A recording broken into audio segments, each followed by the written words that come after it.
বাংলাদেশে মার্কিন সেনা অবতরণ এখন টক অফ দ্য কান্ট্রি।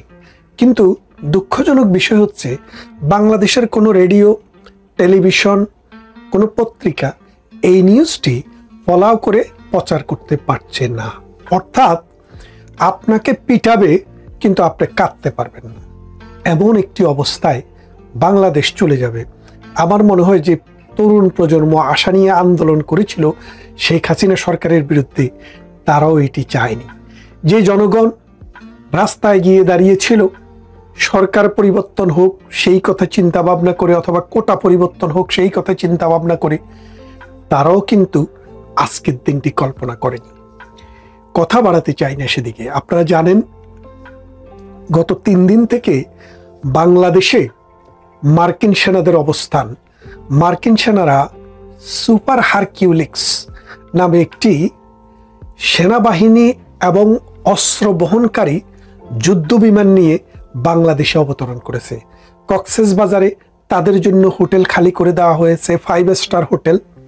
কেউ বলছে 90 জন, কেউ বলছে 120 জন, কেউ বলছে তারও বেশি।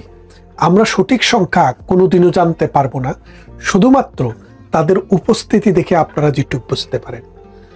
বাংলাদেশ কিন্তু কোনো যুদ্ধ অবস্থাতে নেই। বাংলাদেশ ভারত, পাকিস্তান, নেপাল, ভুটান কারো সাথেই কিন্তু যুদ্ধ করছে না। তাহলে বাংলাদেশে কেন সামরিক অস্ত্রবাহী জাহাজ, সেনাবাহিনী নিয়ে এই চট্টগ্রামে, এই কক্সবাজারে অবতরণ করবে, সেই বিষয়টি আমরা এখন খুবই সন্দিহান এবং ভীত সন্ত্রস্ত। ডক্টর ইউনূস 8 অগাস্ট 2024 ক্ষমতা এসছেন, কিন্তু শেখ হাসিনার সরকার কিন্তু 5 আগস্টেই চলে গেছে। তাহলে 5 থেকে 8 এই যে 3টা দিন, এই 3 দিন ডক্টর ইউনূস কি করেছিলেন? ডক্টর ইউনূস এই 3 দিন আমেরিকার সাথে চুক্তিগুলো কমপ্লিট করছিলেন, যে আমার বাবারা আনি বসাচ্ছে, আমার বাবাদেরকে আমি কি দেব। আপনি যদি শেখ হাসিনার পুরনো বক্তৃতায় ফিরে যান, দেখবেন তিনি বলেছেন যে আমার কাছে একটি ঘাঁটি, সামরিক ঘাঁটি চাই, আমার কাছে সেন্ট মার্টিন দ্বীপ চাই, বাংলাদেশে একটা বেইট চাই, এটা যদি দিতে পারি আমি ক্ষমতায় থাকতে কোনো অসুবিধা নেই। আর এটা যদি না দেই তাহলে আমাকে ক্ষমতার থেকে সরানোর জন্য ভাড়াটিয়া দালাল ঠিক করতেছে, আর এই দালালটা হচ্ছে ডক্টর ইউনূস। বাংলাদেশের মানুষ তাকে নোবেল লরিয়েট হিসেবে চিনতেন। এখন কিন্তু আপনারা আস্তে আস্তে তাকে যে দালাল, তিনি যে দালাল সেটাও চিনতে শুরু করেছেন। ভারত কখনো চায়নি যে বাংলাদেশের এই ভূখণ্ডে আমেরিকান সৈনিক এসে, আমেরিকান অস্ত্র এসে মিয়ানমারে পুশ করুক যে প্রতিবেশী রাষ্ট্রের সাথে। আপনারা জানেন মিয়ানমারে সরকারের সাথে রাখাইন বিদ্রোহীদের বা রাখাইন যোদ্ধাদের একটা যুদ্ধ চলছে দীর্ঘদিন। একটা সময়ে এসে মনে হয়েছিল মিয়ানমার সরকার এই অঞ্চলের দখল হারিয়ে ফেলবে, কিন্তু পরবর্তীতে তারা কিন্তু আবার সেই দখলটি পুনঃস্থাপন করেছে।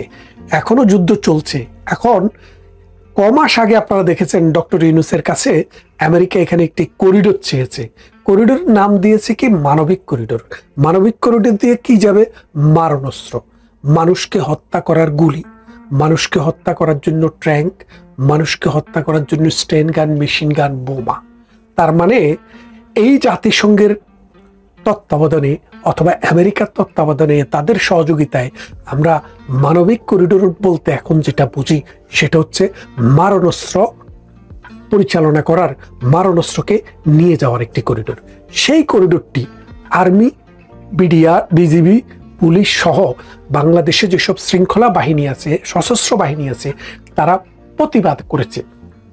বিএনপি সহ বড় বড় রাজনৈতিক দলও এটার প্রতিবাদ করেছে, কারণ এটার কনসিকুয়েন্স অনেক গ্রেভ হইতে পারে। কারণ বাংলাদেশ থেকে যদি আমেরিকা প্রক্সি ওয়ার করে আমাদের মিয়ানমারের সাথে, ঠিক চায় না এই মিয়ানমারে এসে প্রক্সি ওয়ার করবে বাংলাদেশের সাথে। এখন বাংলাদেশ বনাম চায়না নাকি চায়না বনাম আমেরিকা, এখানে যুদ্ধ হবে। আর যুদ্ধের ব্যাটেল ক্ষেত্র হচ্ছে বাংলাদেশ। বাংলাদেশকে আপনি কোন দেশের সাথে তুলনা করবেন? এখন আপনি কি সিরিয়া, লেবানন অথবা গাজার সাথে তুলনা করবেন? ডক্টর ইউনূস কিন্তু বলেছিলেন যে বাংলাদেশের অবস্থা গাজার মতো। আসলে তখন গাজার মতো ছিল না। তিনি এখন নতুন গাজার সন্ধানে এই আমেরিকাকে দাওয়াত দিয়ে এনে আমার দেশে মারণাস্ত্র সহ আমেরিকার সেনাবাহিনী 1971 সালে স্বাধীনতা হওয়ার গত 53 বছরে আমরা কখনো আমেরিকার সেনাবাহিনীকে আমাদের ভূখণ্ড ব্যবহার করে অন্য কোনো দেশে হামলা, অন্য কোনো দেশে অস্ত্র পরিচালনা আমরা করতে দেয়নি। আমেরিকার সেনাবাহিনী এর আগেও বিভিন্ন সময়ে আমাদের দেশে এসছে ছোটখাটো মহড়া দিতে, 10 জন 5 জন সামরিক না বেসামরিক বিমানে করে তারা এই দেশে এসে চট্টগ্রামে বা বাংলাদেশের বিভিন্ন অঞ্চলে গিয়েছে। কিন্তু এখন তারা মামার বাড়িতে নিজেদের পরিবহন নিয়ে, অস্ত্রশস্ত্র নিয়ে তারা এসে হাজির। এখন বাংলাদেশ প্রতিবেশী রাষ্ট্র, যার 3 দিক দিয়ে আমাদেরকে যারা ঘিরে রেখেছে, তাদের সাথে আমাদের কোনো আলোচনা হয়নি। তারা জানে না কি হচ্ছে, অথচ তাদের ভূমি থেকে আমাদের ভূমির দূরত্ব কয়েক হাত। এখন ভারত গতকাল সর্বদলীয় এবং ভারতের সমস্ত সিকিউরিটি এজেন্সি এবং 3 বাহিনীর প্রধান একসাথে বসে মিটিং করেছে যে বাংলাদেশে কি হতে যাচ্ছে। আমি যেতটুকু জানতে পেরেছি, ডক্টর ইউনূস মনে মনে একটা ভয় পেয়েছে। ভয়টা হচ্ছে ইন্ডিয়া বাংলাদেশকে দখল করতে পারে, এটা মানে জুজু ভয় আর কি। যার কারণে তিনি তার উপদেষ্টাদেরকে বুঝিয়ে আমেরিকার থেকে মার্কিন সেনাবাহিনী এনে ঢাকার মানে বাংলাদেশের চিটং এনে এখন নামিয়ে দিয়েছেন। এই যে অবস্থা, আপনারা খেয়াল করেন যে 2টি জিনিস আমরা প্রতিবাদ করেছি, আপনারা প্রতিবাদ করেছেন, আমাদের বাহিনীরা প্রতিবাদ করেছে, রাজনৈতিক দল প্রতিবাদ করেছে। তার একটি ছিল বন্দরটি দিয়ে দেওয়া, আরেকটি ছিল একটি করিডোর দেওয়া। এখন আমেরিকাকে করিডোর কিন্তু দিয়ে দিয়েছে। আপনারা জানেন কিনা জানি না, বাংলাদেশের এই মিয়ানমার সীমান্ত দিয়ে কিন্তু আমেরিকার সেনাবাহিনীদের কিন্তু যাতায়াত শুরু হয়ে গেছে। ওখান দিয়ে কিন্তু গোপনে কিন্তু চলছে কাজ কারবার। এবং আমাদের সেন্ট মার্টিন 1 বছর হয়ে গেল প্রায়, এটাতে মানুষের যাতায়াত বন্ধ। এখন ওখানে কারা আছে, ওখানে কি আছে, আপনারা একটু খোঁজ খবর নিয়ে দেখেন যে আমেরিকান সেনাবাহিনীর ওখানে ইউনিট হয়ে গেছে। আমেরিকান সেনাবাহিনী এখন ওখান থেকে অপারেশন চালানোর চেষ্টা করছে। তার মানেটা কি দাঁড়াচ্ছে দেখেন, আমাদের ভূখণ্ডেরই একটা অংশ, আমাদের একটি দ্বীপ, আমাদের মানুষ যেতে পারছে না। এবং আমরা শুনেছি সেখানে যে স্থানীয় বাসিন্দা আছে তাদেরকে নানাভাবে প্রলোভন দেওয়া হচ্ছে যে তোমরা এখান থেকে চলে যাও, তোমাদেরকে অমুক দেশে তমুক দেশে পাঠিয়ে দেওয়া হবে, অমুক জায়গায় বাড়ি করে দেওয়া হবে, তমুক জায়গায় বাড়ি করে দেওয়া হবে। অর্থাৎ দ্বীপটি খালি করার একটি প্রকল্প চলছে। এই দ্বীপকে কেন্দ্র করে ভবিষ্যতে কি হতে যাচ্ছে আপনারা দেখবেন। এখন আমরা শুধু বলে যাচ্ছি, আপনারা বিশ্বাস করছেন না। এই দ্বীপটি আর আমাদের থাকছে না। তার মানেটা হচ্ছে ভারতকে ভয় দেখানোর জন্য আমেরিকার সেনাবাহিনী এখানে নিয়ে আসা হয়েছে, এক। দ্বিতীয়ত, এই আমেরিকান সেনাবাহিনী দিয়ে মিয়ানমারে যে রাখাইন সেনারা আছে তাদেরকে ট্রেনিং এবং অস্ত্র দিবে এই আমেরিকান বাহিনী। তার মানে করিডোর হয়ে গেল, বাংলাদেশে তাদের স্থায়ী বন্দরও হয়ে যাচ্ছে। খুব শীঘ্রই আপনারা শুনবেন যে বাংলাদেশের কুতুবদিয়ায়, সেন্ট মার্টিনে অথবা মহেশখালীতে একটি সি পোর্ট হবে। সেখানে এই সি পোর্টটির বেস হবে আমেরিকার সেনাবাহিনীর। সাম্প্রতিক সময় আপনারা জানেন এই যে মিডল ইস্টে সবচাইতে বড় সামরিক ঘাঁটি হচ্ছে উপসাগরে, যেটা কাতার বেসড, অর্থাৎ কাতারের সাথে আমেরিকার সবচাইতে বড় সামরিক ঘাঁটি। অথচ কাতারে যখন হামলা করে আমেরিকান সেনাবাহিনী কি করেছে, কাতারকে রক্ষা করার জন্য আমেরিকান সেনাবাহিনী একটি কথাও বলেনি, একটি বোমাও ছাড়েনি, একটি গুলিও চালায়নি। তার মানে আমেরিকার নিজের স্বার্থের জন্য যা দরকার তাই করে। তারা কখনো অন্য কোনো দেশের স্বার্থ, অন্য কোনো দেশের স্বাধীনতা, সার্বভৌমত্ব অথবা অর্থনীতির প্রতি তোয়াক্কাই করে না। এখন ডক্টর ইউনূস বাংলাদেশকে যেদিকে নিয়ে যাচ্ছে, আমেরিকা কি ভারতের সাথে যুদ্ধ করার জন্য প্রস্তুতি নিচ্ছে? আমি মনে করি যদি আমেরিকা ভারতের সাথে যুদ্ধ করার প্রস্তুতি নিয়ে বাংলাদেশের ভূমিকে ব্যবহার করে, মিয়ানমারের সাথে যুদ্ধ করার প্রস্তুতি নিয়ে এই বাংলাদেশের ভূমিকে ব্যবহার করে, তাহলে এটা ভিয়েতনামের মতো রক্তক্ষয়ী ওয়ার হবে, যুগের পর যুগ। প্রজন্মের পর প্রজন্ম আমার বাঙালি ছেলেমেয়েরা শুধু যুদ্ধ দেখবে, শুধু অস্ত্র ঝনঝনানি শুনবে, শুধু রক্ত দেখবে, হোলি খেলা দেখবে, স্বাধীনতা দেখবে না, দেশের উন্নয়ন দেখবে না, তার ভবিষ্যৎ দেখবে না। ডক্টর ইউনূসকে আপনারা খাল কেটে যে কুমির নিয়ে এসছেন, এই কুমির আপনাদের সন্তানদেরকে খাবে, তাদের ভবিষ্যৎ খাবে, আপনাদের ভূখণ্ড খাবে, আপনাদের অর্থনীতি খাবে, পরবর্তীতে আপনাদেরকেও গিলে ফেলবে। এই কুমিরকে আপনি যদি এই খালের পানি না করতে পারেন, শুকাতে না পারেন, এই কুমিরকে যদি এ দেশ থেকে বিতাড়িত করতে না পারেন, আগামীর ভবিষ্যৎ বাংলাদেশের আকাশে শুধু কালো মেঘ, কালো ধোঁয়া আর বারুদের গন্ধ। ভারত একটি দক্ষিণ পূর্ব এশিয়ার শক্তিশালী দেশ। ভারত কখনো চাইবে না বাংলাদেশের মতো ছোট একটি দেশে আমেরিকার থেকে সেনাবাহিনী এসে ঘাঁটি করুক, আর ঘাঁটি করে ভারতকে ভিজিলেন্ট করুক, চায়নাকে ভিজিলেন্ট করুক, মিয়ানমারকে ভিজিলেন্ট করুক, পাকিস্তানকে ভিজিলেন্ট করুক।